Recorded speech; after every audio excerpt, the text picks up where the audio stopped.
Hi everybody, நான் உங்கள் panic Nithya. இன்றைய பதிவில் 2001 வருடம் நடந்த ஒரு திகில் சம்பவத்தை தாங்க முழுமையாக பார்க்க போகிறோம். திண்டுக்கல் மாவட்டத்தில் 2001 வருடம் நடந்த சம்பவம் தாங்க இது. இந்த கிராமம் திண்டுக்கல்ல இருந்து ஒரு 40 கிலோமீட்டரில் தள்ளி தாங்க இருக்கு. இந்த சம்பவத்தை நமக்கு ஷேர் பண்ணது அந்த கிராமத்தில் அப்போது இருந்த வாலிபர் தாங்க. அவர் பெயர் கண்ணன். இந்த கண்ணன் கிராமத்தை பற்றி சொல்லணும்னா ஊருக்கு அருகில் ஒரு வாய்க்கால் இருக்குங்க. அதை கடந்து போனா வயல்வெளிகள் தாங்க. அந்த ஊரும் பார்க்க அவ்வளவு இயற்கை கொஞ்சம் அழகுல இருக்குங்க. இந்த வயல்களில் ஓரம் ஒரு பெரிய நாவல் மரம் இருக்குமாங்க. இப்படி இருக்க காலத்துல 2001 வருடம் கண்ணன் 7ஆம் வகுப்பு படிக்கிறாருங்க. இப்போது இந்த கண்ணன் ஒரு ஐடி நிறுவனத்துல வேலை பார்க்கறாரு. என்ன நடந்ததுன்னு பார்த்தா 2001 வருடம் வயல்கள்ல அறுவடை காலம் வருதுங்க. இப்படி இருக்க காலகட்டத்துல இந்த கண்ணனும் மகி என்கிற பையனும் நாவல் மரத்தில் நாவல் பழம் பறிச்சுட்டு பின்பு அந்த வாய்க்கால்ல குளிச்சுட்டு வரலான்னு முடிவு பண்றாங்க. இவங்க இருவரும் உச்சி வெயில் நேரம் மதியம் 12 மணிக்கு வயல்வெளிகள்ல மெதுவா நடந்து போறாங்க நாவல் மரத்தை நோக்கி. இருவரும் வாய்க்கால்ல குளிச்சு முடிச்சுட்டு நல்லா ஆட்டம் போட்டுட்டு நாவல் பழம் மரத்தை நோக்கி போறாங்க. இந்த நாவல் மரம் பத்தி சொல்லணும்னா ஆலமரம் அரச மரம் போல மிகப்பெரிய மரம் தாங்க இந்த நாவல் மரம். அங்குள்ள மக்கள் மரத்து பக்கம் போனா நாவல் பழங்களை கீழே கிடக்கிறத பறக்கிட்டு போயிருவாங்க. இவங்க இருவரும் என்ன பழம் ஒண்ணு கூட இல்லையேன்னு யோசிச்சுட்டு, டேய் கல்லு வச்சு அடிச்சா பழம் கீழே விழல, நான் மரத்து மேல ஏறி அங்க இருக்க அந்த ஒரு கிளையில உள்ள நாவல் பழத்தை கீழே பிடுங்கி போடுறேன், நீ பழங்களை பறக்கி வச்சுக்கோன்னு சொல்லிட்டு ஒருத்தர் மட்டும் மரத்தின் மேல ஏறுறாரு. மகி மரத்து மேல ஏறுறத இந்த கண்ணன் கீழே நின்று பார்த்துட்டே இருக்காரு. இந்த நாவல் மரம் கீழே சிமெண்ட் தளம் போட்டிருக்கும். ஏன்னா வயல் அறுவடை நேரத்துல இந்த இடத்துல வந்து நெற்கதிர்களை அடுக்கி வைப்பாங்க. மகி மரத்து மேல உள்ள அந்த நாவல் கிளைகளை நோக்கி போறாருங்க. ஒரு வழியா அந்த ஃப்ரெஷ்ஷா இருக்க நாவல் பழ கொத்துக்களை மகி பறிச்சு கீழே போடுறாரு. அந்த நேரத்துல என்ன ஆகுதுன்னு பார்த்தா குளவிகள், அதாவது செங்குளவி கருங்குளவின்னு சொல்லுவோம், வண்டு வகையை சேர்ந்தது, அது அந்த நாவல் மரத்துல பொந்துகள்ல இருந்திருக்குது. மகி அதை கவனிக்கல. ஆனா ஒரு குளவி மகிய கொத்திருச்சுங்க. இப்படி அந்த கருங்குளவி கொத்தினதும் மரத்தோடு இருக்கும் கை மற்றும் கால் பிடிகளை விட்டுட்டாருங்க. தன் கைப்பிடிகளை விட்டதும் மகி மரத்திலிருந்து கீழே இருக்க சிமெண்ட் தளத்தில் மேல் விழுந்து அங்கேயே இறந்தும் போயிட்டாருங்க. உடனே கண்ணன் வேக வேகமா போய் தரை பாலத்தில் மேலே ஏறி வயல்கள்ல வேலை செய்யக்கூடிய நபர்களை கத்தி சத்தம் போட்டு கூப்பிடுறாருங்க. என்ன இந்த பையன் இப்படி கத்திட்டு கதறிட்டு கூப்பிடுறானேன்னு அங்கு உள்ளவங்க அந்த இடத்த நோக்கி வராங்க. பயத்தோடு கண்ணன் அவங்க கிட்ட மகி மரத்துல இருந்து கீழே விழுந்துட்டான்னு சொல்லி அழுதுட்டான்.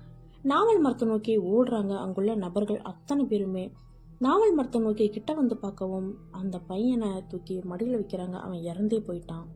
மகியின் மூக்கிலும் வாயிலும் ரத்தம் வந்தது போல தலையில பலத்த காயத்தோடு இறந்து கிடக்கிறாரு. அதற்கு பின்பு மகியின் சடலத்தை எடுத்துக்கொண்டு போய் அவரது உறவினர்கள் மற்றும் பெற்றோர்கள் ஈமச்சடங்குகளை முடிக்கிறாங்க.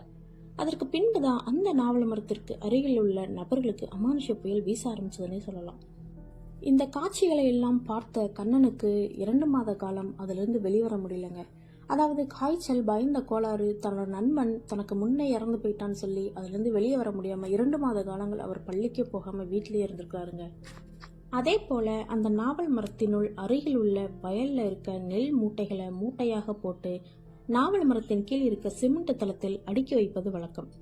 அப்படி வச்சுட்டு இரவு நேரத்துல அந்த நெல்களின் சொந்தக்காரர்கள் இந்த நெல் மூட்டைகளுக்கு காவல் இருப்பாங்க. அப்படி இருக்கும்போது அந்த வயல்காரர்கள் கணவன் மற்றும் மனைவி காவலுக்கு போறாங்க.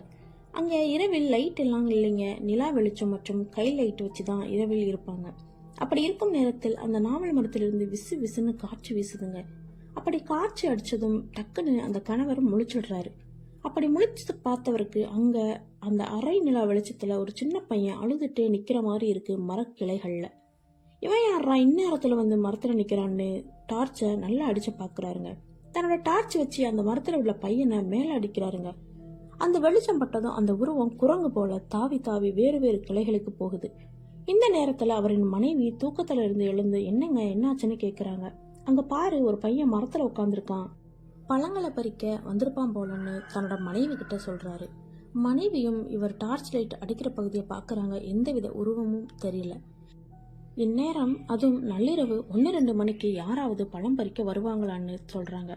தன்னோட கணவர்கிட்ட, யோ நீயும் பயந்து என்னையும் பயமுறுத்தாதையா அப்படின்னு சொல்றாங்க. இந்த நபர் அந்த இடத்துல ஒரு பையன் இருக்கான்னு சொல்லிட்டே இருக்கிறாரு. உடனே இந்த பெண்மணி, முட்டாள்தனமா பேசாதீங்க, இந்த நேரம் யார் இங்க வருவாங்கன்னு திட்டுறாங்க. அப்போதுதான் அந்த நபர் யோசிக்கிறாரு, ஆமா இந்த டைம்ல எந்த சின்ன பையன் இங்க வரப்போறான், நம்மளே கொஞ்சம் பயந்த சுபாவத்தோட தான் இங்கேயே வந்து மூட்டைகளுக்கு பாதுகாத்துட்டு இருக்கோம். அப்படி இருக்கும்போது வேற யார் இங்க வருவா அப்படின்னு யோசிச்சுட்டு அன்ற இரவு அவருக்கு தூக்கமே வரல. மறுபடியும் மரக்கிளையில சலசலன்னு சத்தம் கேட்குது. இவரும் மறுபடியும் டார்ச் அடிச்சு பாக்குறாரு. அந்த உருவம் அங்க நிக்குது. அப்போ இவர் அறியாம ஒரு கேள்வியை கேட்டுடுறாரு. அவர் அந்த உருவத்தை பார்த்து அப்படி என்ன கேட்டாருன்னா, மகி நீயாடான்னு கேட்கிறாரு. உடனே அந்த உருவம் காற்றுல மறைஞ்சு போன மாதிரி காற்றுல போயிடுது. அன்று இரவு முடியவும் அடுத்த வயல்காரவர்கள் வந்ததும் நைட்டு நடந்த மொத்த நிகழ்வையும் சொல்றாங்க. அப்போதான் அவர்களுக்கும் அந்த கிராம மக்களுக்கும் தெரிய வருதுங்க, அல்பாயுசுல இறந்து போன காரணத்தால் தான் இந்த பையன் இந்த மரத்துல இருப்பான் போலன்னு மக்களுக்குள்ள பேசுறாங்க. இப்படி இருக்கும்போது 3 மாத காலங்கள் அந்த வயல்வெளியில இருக்கிற வாய்க்கால்ல ஒரு மரணம் நடக்குதுங்க. என்னாச்சுன்னு பார்த்தா மகி வயசு இருக்கக்கூடிய 2 பசங்க அந்த வாய்க்கால்ல குளிக்க போயிருக்காங்க. அப்போ 2ல ஒரு பையன் மட்டும் உள்நீச்சல் அடிக்கிறேன்னு தண்ணி உள்ள போனவன் ரொம்ப நேரமாகியும் வரல. 1 கிலோமீட்டர் தொலைவில் சடலமாக எடுத்திருக்கிறாங்க. அதற்கு பின்பு 1 மாத காலத்துல மீண்டும் 2 சிறுவர்கள் குளிக்க போயிருக்காங்க. 2ல ஒரு சிறுவன் மட்டும் உள்நீச்சல் அடிச்சு உள்ள போறான். அப்போதான் தண்ணி உள்ள மகி போல உருவம் தன்னோட கை மற்றும் கால்களை பிடிச்சு அமுக்குவதை பாக்குறான். எப்படியோ அந்த உருவத்துக்கிட்ட இருந்து தப்பிச்ச அந்த பையன் பயத்தோடு நான் குளிக்க மாட்டேன்னு தன்னோட துணிகளை எடுத்துக்கிட்டு ஓடுறான். அவனோடு சேர்ந்து குளிக்க வந்த இன்னொரு பையன் இருக்கான்ல, அவனும் இவன் ஓடுறத பார்த்து பயந்து அவனும் ஓடிட்டான். ஓடி போய் தன்னோட அப்பா அம்மா கிட்ட இந்த மாதிரி அவன் ஓடி வந்தான், அதனாலதான் நானும் ஓடி வந்தம்மா, அது என்னன்னு கேளுங்க, எனக்கு பயமா இருக்குன்னு அழுகுறான். சரின்னு அவனை கூட்டிட்டு வந்து என்னடா ஏன்டா ஓடி வந்தன்னு கேக்குறாங்க. முதல்ல பயத்தோடி ஓடி வந்த சிறுவனை என்னன்னு கேட்கும்போது, மகி என்னை தண்ணிக்குள்ள கை கால்களை அமுக்கி பிடிச்சு என்னை கொல்ல பார்த்தான், எப்படியோ நான் அங்கிருந்து தப்பிச்சு ஓடி வந்துட்டேன் அப்படின்னு பயந்த கண்களோடு சொல்றான் அந்த குழந்தை பையன். அதற்கு பின்புதான் அந்த மக்களுக்கு அங்க நடக்கக்கூடிய விஷயங்கள் மிக சீரியஸா தெரிஞ்சது. அதற்கு பின்பு என்ன செய்யறதுன்னு தெரியாம வேலைகளை பகல்ல முடிச்சாலும் எந்த சிறுவர்களையும் மதிய நேரத்துல அங்க குளிக்கிறதுக்கு யாரும் அனுப்புறது கிடையாது. அப்படியே தெரியாம போனாலும் யாராவது ஒரு கண்ணில் பட்டு வீட்டுக்கு போங்கடான்னு சத்தம் போட்டு அனுப்பிடுறாங்க. அந்த நாவல் மரத்தை எப்ப பார்த்தாலும் அந்த பையன் இறந்து போனதுதான் இவங்க மைண்ட்ல இருந்திருக்கு. அப்போ 2 பேர் குளிக்க போனாங்கல்ல, அதுல ஒரு பையன் தான் இறந்து போனான். அவன் பேர் மகி. கண்ணன் இப்போதான் கிட்டத்தட்ட 2-3 மாதங்களா இருக்கு அவனோட உடல்நிலை சரியாகிறதுக்கு. அதற்கு பின்பு ஒரு நாள் கண்ணன் படுத்து தூங்குற இடத்துல அவங்க அம்மா யதார்த்தமா பாக்குறாங்க, நைட் டைம்ல கண்ணன் இல்லை. கிட்டத்தட்ட தோராயமாக மணி 2 மணி இருக்கும்.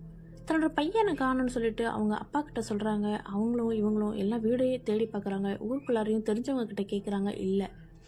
சரின்னு இவங்களுக்கு ஏதோ தப்பா பட்டிருக்கு. அதனால அந்த நாவல் மரத்துக்கிட்ட போய் பாக்குறாங்க. அந்த பையன் மரத்து மேலதான் இருக்கிறான். கிட்டத்தட்ட அதிகாலை நேரம் ஆயிடுச்சு. ஆனா அந்த பையன் மரத்தை விட்டு இறங்க மாட்டுக்கிறான். ஏன்னா அவனோட உடம்புல கண்ணனோட உடம்புல மகி இருக்கிறத அவங்க எல்லாம் உணர்றாங்க. ஒரு கட்டத்துக்கு மேல யாராவது ஒருத்தர் மரத்து மேல ஏறி போய் கண்ணனை காப்பாத்தலாம்னு நினைக்கும் போது அவன் உடம்புல இருக்க அந்த மகி, நான் கீழே குதிச்சிருவேன், நான் செத்த மாதிரி இவனும் செத்து போயிடுவான் அப்படின்னு மிரட்டுது. அதனாலே யாருமே கிட்ட போகாம மரத்தை சுத்தி எல்லாருமே வானத்தை பார்த்துட்டு தெய்வத்தை கும்பிட்டுட்டு பாக்குறாங்க. அப்போ எங்கிருந்து வந்த ஒரு பூசாரி டக்குன்னு தன்னோட கையில இருக்க விபூதிகளை எடுத்து அந்த மரத்து மேல தூவி விட்டு மரத்தை சுத்திலும் அந்த விபூதியை போடுறாரு. அந்த விபூதிகளை போட்ட பின்பு தன்னோட சுயநினைவை இழந்து டக்குன்னு மரத்துல இருந்து கீழே இறங்கி வந்துடுறான் கண்ணன். வந்ததுக்கு பின்பு இந்த மரத்தை இப்படியே விட்டீங்கன்னா கண்டிப்பா இன்னும் மேலும் மேலும் உயிர் பலி கேட்கும். ஸோ இந்த மரத்தை ஒன்று அறுத்து எடுத்துருங்க, அப்படி இல்லாட்டா இந்த இடத்துல வேறு ஒரு பவர்ஃபுல்லான தெய்வத்தை பிரதிஷ்டை பண்ணுங்கன்னு சொல்றாரு. மக்களும் நாங்கள் வெட்டி எடுத்துடுறோம் அப்படின்னு சொல்றாங்க. ஆனா அந்த பூசாரி மறுபடியும் ஒரு விஷயத்த சொல்றாரு, நீங்க வெட்டி எடுத்தீங்கன்னா யார் இந்த மரத்தை வெட்டி எடுக்கிறாங்களோ அவங்க குடும்பத்துல மறுபடியும் மரணங்கள் நிகழும்னு சொல்றாரு. பயந்து போன மக்கள் அப்ப வேண்டாம், தெய்வங்களே பிரதிஷ்டை பண்ணிடலாம் அப்படின்னு முடிவு பண்ணி கருப்பண்ணசாமிய அந்த மரத்துக்கு கீழே பிரதிஷ்டை பண்ணி வைக்கிறாங்க. அந்த தெய்வத்தை அந்த இடத்துல பிரதிஷ்டை பண்ணதுக்கு அப்புறம் அந்த ஊர்ல பயங்கரமான மழை வந்திருக்கு. மழையோட மழையா அந்த நாவல் மரம் சரிஞ்சு போய் விழுந்திருக்கு. ஒரு கட்டத்துக்கு மேலே கிட்டத்தட்ட 1 மாத காலங்களுக்குள்ளாரையே அந்த மரம் ஒண்ணுமே இல்லாம, இலைகளும் இல்லாம கிளைகளும் இல்லாம காஞ்சு போயிருக்கு.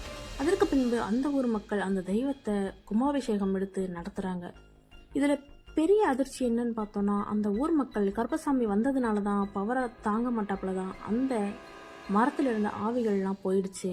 ஸோ அதனாலதான் அந்த மரம் இப்படி இலை இல்லாம கிளைகள்லாம் ஒடிஞ்சு போய் காஞ்ச நிலையில இருக்கு அப்படின்னு பேசுறாங்க.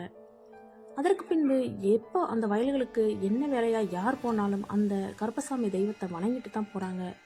இப்போ வரையிலும் 2026 காலகட்டத்தில் கூட அந்த கருப்பசாமியோட சிலை அங்கதான் இருக்குதுன்னு சொல்றாங்க. இந்த பதிவு உங்களுக்கு பிடிச்சிருந்தது அப்படின்னா நம்மளோட சேனலை லைக் பண்ணுங்க, ஷேர் பண்ணுங்க, சப்ஸ்கிரைப் பண்ணுங்க.